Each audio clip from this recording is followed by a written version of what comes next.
La agenda económica PM de este martes sigue centrada en Londres, en el último día del Chile Day.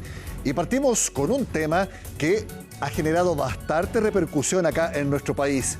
Las nuevas críticas que el economista Klaus Schmid-Hebel hizo al gobierno, y esta vez directamente al presidente Gabriel Boric. Hizo alusión a que él no es economista y por lo tanto no tiene las credenciales como para debatir respecto al informe que hizo el Banco Central sobre el efecto en el empleo del alza salario mínimo y de la reducción de la jornada laboral. Es parte de lo que nos cuenta Pilar Gutiérrez desde la capital de Inglaterra. Agenda económica estuvo en el Chile Day de Londres 2025, donde se destacó el potencial del país con respecto a las inversiones y en términos económicos, pero también se habló de contingencia. En la entrevista exclusiva con CNN Chile ayer, el economista Klaus Schmid-Hebel fue muy crítico de la postura del presidente de la República, Gabriel Boric, y sus discrepancias con el informe de política monetaria del Banco Central con respecto a el impacto del salario mínimo en los niveles de empleo. ¿Qué reacciones dejaron las críticas del economista? Revisémoslo en la nota de Natalia Muñoz. Nuevos dardos contra el presidente Gabriel Boric. El economista Klaus Schmid-Hebel emitió una dura crítica por las discrepancias del Ejecutivo respecto al informe del Banco Central por el impacto en el empleo del aumento de los costos laborales por las leyes aprobadas en este gobierno. Cuando sale el presidente de la República a criticar ese estudio y diciendo que la demanda por trabajo tiene pendiente positiva, vale decir, las empresas cuando les sube el salario mínimo contratan a más trabajadores que antes, él se mete en una discusión técnica respecto a la cual él no tiene ninguna ventaja comparativa, no tiene ningún título universitario y ninguna capacidad de análisis al respecto. Así de tajante fue Schmid-Hebel en entrevista exclusiva para Agenda Económica en el Chile Day de Londres. Es que el último informe de política monetaria no cayó bien en el Ejecutivo, ya que el Banco Central calculó en 1,5% la caída del empleo asalariado formal por el fuerte aumento del salario mínimo. Tengo una discrepancia respecto a la visión que plantearon en el IPOM sobre las consecuencias de políticas sociales que han sido importantes, como el aumento del salario mínimo, en particular esa y su relación con el desempleo, pero es una cuestión totalmente debatible, que me parece legítimo poner en el debate. Al aumento de más de 500.000 pesos del sueldo mínimo se suma la reducción gradual de la jornada laboral y el aumento de la cotización por la reforma de pensiones, discrepancias por las que el Ejecutivo pidió aclaraciones al Central. Nosotros le hemos planteado con nuestros técnicos ahí. Yo conversé mucho en la semana con muchos economistas, hay algunos reparos a ciertos supuestos que están puestos ahí en el estudio. Por ejemplo, técnicos, digamos. Sí, por ejemplo, el shock de oferta, donde parte el análisis desde abril del 2023, considerando que los empleadores se habrían anticipado antes de que hubiera entrado en vigencia la ley. Son supuestos que uno podría discutirlo o no. No es primera vez que Klaus Schmid-Hebel critica al gobierno. El año pasado ya había tenido palabras cruzadas con Mario Marcel por el crecimiento económico. Hay un economista de apellido compuesto que solo la semana pasada dijo que esto iba a ocurrir en el año 2026 y resulta que en realidad ocurrió en enero de este año. Por ahora los dardos fueron directos al mandatario. Según los economistas, no hay dudas del impacto por el aumento de los costos laborales. Lo publicado en el IPOM explica que han sido las pequeñas y medianas empresas las más afectadas, donde el empleo cayó 5,6% respecto a las grandes compañías tras el alza del salario mínimo. Ahora que ya estamos con niveles de salario mínimo muy elevados, dada la estructura productiva chilena, entonces efectivamente incremento sucesivo en ese nivel de salario son crecientemente problemáticos, y el Banco Central lo que hace es mostrar que ese problema se traduce en pérdidas de empleo en ciertos segmentos de trabajo. La polémica también recala en el Congreso. El presidente Boric lo que debería argumentar es lo siguiente: aumentar el sueldo mínimo genera desempleo, pero creo que es importante aumentarlo igual. Eso es una discusión política. Pero negar una evidencia económica sencillísima, de primera clase de economía, de que nos enfrentamos a disyuntiva y que en este caso aumentar el salario mínimo afecta al empleo, es, insisto, no solamente inadecuado, sino que revela una ignorancia muy grande sobre la materia. El Banco Central es un organismo técnico, autónomo. Creo que primero que nada la polémica sobre si el presidente en sus críticas interviene en la autonomía está cerrada. Y subir los salarios y bajar la jornada laboral es una inversión en desarrollo humano. Pero déjeme hacer el punto que quiero hacer. El equilibrio entre esas dos cosas es un problema que tenemos hace 100 años y no tiene respuesta definitiva. Desde 2023 el salario mínimo ha crecido 24,5%. Aún falta que se evalúe el impacto del aumento de la cotización por la reforma de pensiones, lo que ya se podría ver en el último IPOM del año. A quien le preguntamos también por este tema fue al ministro de Hacienda, Nicolás Grau, quien en entrevista con CNN Chile además hizo el balance sobre este Chile Day 2025 y reiteró que para el presupuesto del 2026 el gasto va a crecer menos que otros años. Revisemos la entrevista. Ministro, gracias por conversar con CNN Chile. Muchas gracias a ti por la posibilidad de conversar. Estamos efectivamente muy contentos con estos 2 Chile Day que tuvimos en Madrid y en Londres, donde pudimos hacer una presentación general y a mi juicio contundente respecto a la situación de la economía chilena, cómo fuimos enfrentando los desequilibrios macroeconómicos, con una política fiscal responsable que también se hacía cargo de las necesidades sociales, que generaba condiciones para crecer más, y creo que tuvimos un espacio muy fecundo tanto en las presentaciones públicas como en las reuniones más privadas para poder conversar estos temas en detalle, así que de nuestro lado muy satisfecho. ¿Qué balance hace también sobre esas conversaciones con los inversionistas que han tenido en privado? También qué intereses o preocupaciones también le manifestaban con respecto al caso de Chile. Bueno, cuando uno ve los datos, ve la inversión extranjera en Chile, cuando uno ve la opinión de las clasificadoras de riesgo, cuando uno ve la situación financiera, por ejemplo, nuestra emisión de bonos, en todos esos contextos lo que se observa es que el mundo empresarial y el mercado, para ser específico, tiene mucha confianza en Chile, hay mucho interés por invertir en nuestro país y lo que se requiere es fortalecer esta articulación público-privada para que todo ese interés de mayor inversión se materialice lo más rápido posible y siga desarrollándose. Vimos hace algunos días en el IPOM los datos muy positivos que existían en materia de inversión. Vamos a tener un año con más de un 5% de crecimiento de la formación bruta de capital fijo y eso hay que consolidarlo, hay que fomentarlo y espacios como este son muy útiles para aquello. Usted también hizo un emplazamiento directo al sector privado también a repensar el Estado que necesitan para crecer, aludiendo también al tema tributario ahí, regulatorio. ¿A qué se refiere con ese tema? ¿Qué tipo de Estado finalmente es el que usted plantea en este esquema?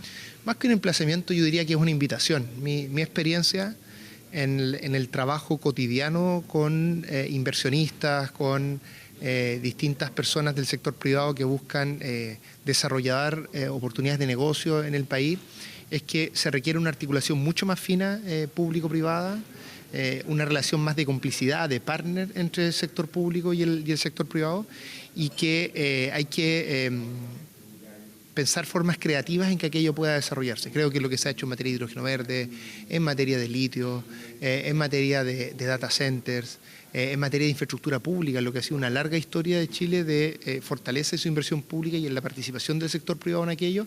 Hay muy buenos ejemplos de cómo puede ser esa articulación público-privada. Mi invitación en el fondo es a seguir pensando en cómo profundizar ese tipo de relaciones. Y acá también se habló mucho del tema de la permisología para agilizar los grandes proyectos de inversión, esto pese a que ya se aprobó la ley marco de permisos sectoriales. ¿Cómo ve también el que se siga trayendo a la palestra este tema, sobre todo pensando también que en Madrid, por ejemplo, el expresidente Frei lo emplazó también por el tema también a ustedes? Sí. También.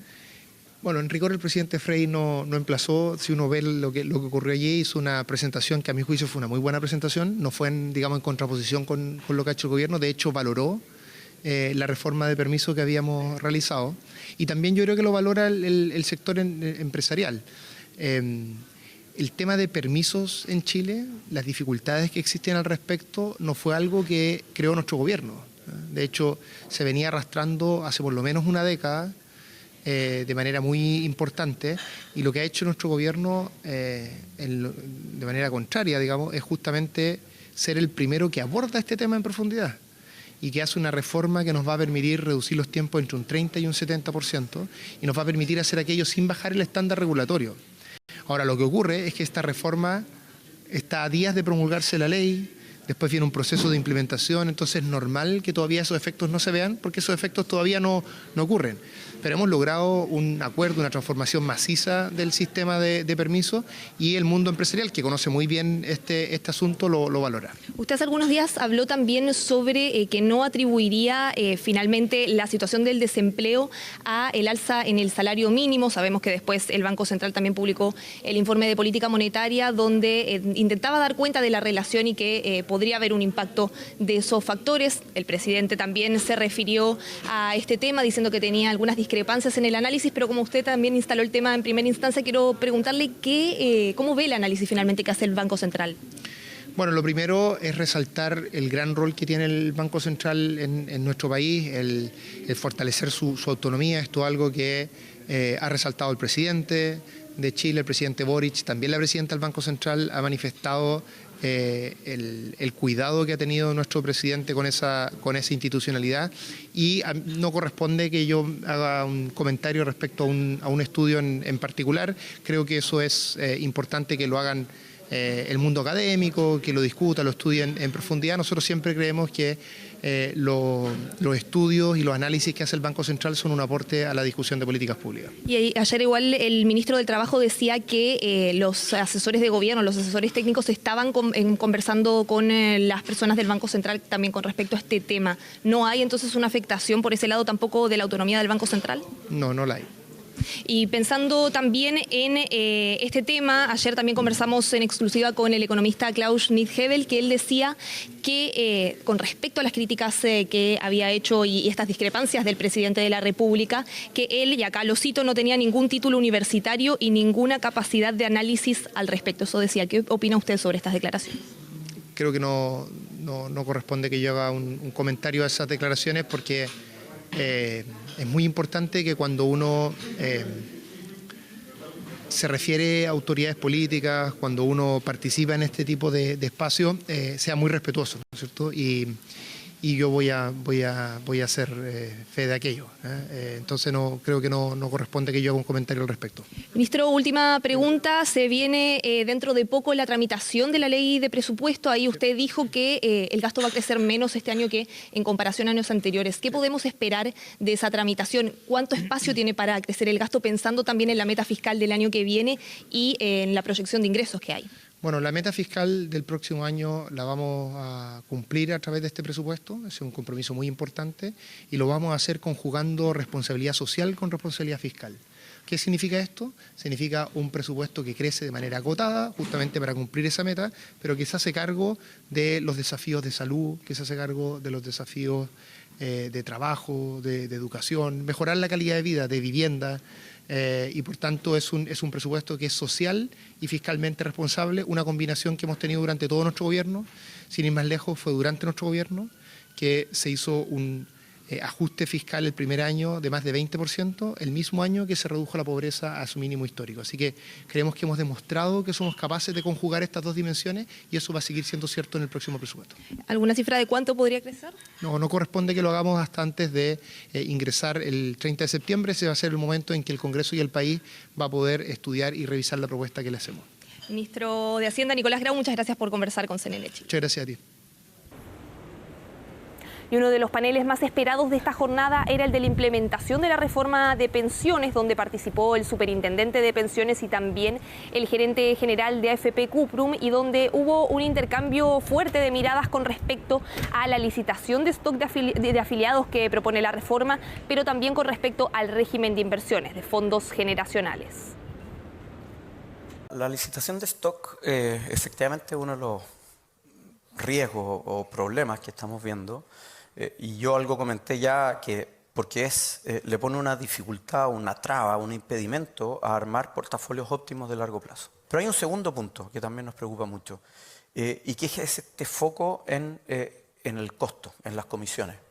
Y eso hace, yo lo mencioné como nivelación para abajo, pero en realidad el empujar hacia comoditizar tiene varios riesgos. Uno de ellos es bajar los niveles de servicio, bajar los niveles de asesoría. La licitación de stock evidentemente tiene complejidades, pero busca solucionar un problema real. El problema real que tiene la AFP es que sus costos son demasiado elevados, los márgenes que los cobran a los afiliados son simplemente completamente fuera de toda norma. Entonces una AFP que le brinda un buen servicio al afiliado, que tiene excelentes equipos en inversiones, que es confiable y solvente, debiera retener a sus afiliados. Las AFP que no logren ofrecer eso a sus afiliados o que no tengan fidelidad, obviamente van a haber una fuga de afiliados, eso no hay ninguna duda de eso. Pero vamos a llegar a precios más justos que lo que hay hoy día. La AFP tiene conflictos de intereses en este tema. No es que solamente estén preocupados de la rentabilidad de acá, sino que están preocupados de mantener sus márgenes también. Entonces ese punto hay que sincerarlo y relevarlo en la discusión. Es parte de lo que deja este Chile Day 2025, en donde estuvimos presentes como agenda económica. Desde Londres, Pilar Gutiérrez para CNN Chile. Este miércoles en Agenda Económica PM tendremos más novedades de lo que se vivió en el Chile Day en Londres. Hacemos la pausa y al regreso les contamos dos importantes novedades de Codelco. Ya lo vemos.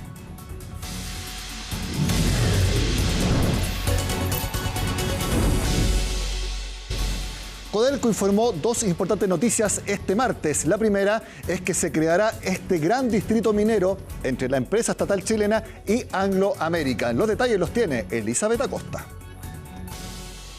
La minería chilena internacional sigue formando alianzas. A menos de una semana del anuncio de la fusión de Anglo American y Teck, la empresa firmó el acuerdo con Codelco para implementar un plan minero conjunto en el distrito andina Los Bronces. La gracia de este proyecto es que es un proyecto que combina un plan minero común. Los geólogos se ponen de acuerdo en cuál es la forma óptima de extraer el mineral, ya no por separado de cada yacimiento, sino que tratando estos dos yacimientos como un solo yacimiento, se puede entonces optimizar la extracción de mineral para enviarlo a las plantas procesadoras. Estamos muy agradecidos por el apoyo que hemos tenido muchos años uniendo estas minas y resultando en esta óptima solución que es mucho mejor. No solo para las dos compañías, pero para el país también. No solo desde el punto de vista de la producción de cobre, pero también desde un punto de vista medioambiental. Así que esto es algo que creo es realmente innovador para la industria y algo que espero ver en el futuro. Con esto, las empresas producirán 120.000 toneladas más de cobre al año, o 2,7 millones de toneladas en un periodo de 21 años, que comenzarían una vez se obtengan los permisos necesarios, estimados para el 2030. Este es un reconocimiento pleno a la minería pública, además, a Codelco, que ha establecido distintos vínculos con empresas privadas de la estatura de Anglo, empresas que además tienen una alta responsabilidad en el desarrollo de la industria minera, responsabilidad tanto ambiental como social. Por lo tanto, estamos frente a un acuerdo importante que va a permitir aumentar la producción de cobre chileno. El distrito se ubicaría entre las 10 principales minas de cobre a nivel mundial y si se logran las metas de producción estimadas, se posicionaría en el top 5.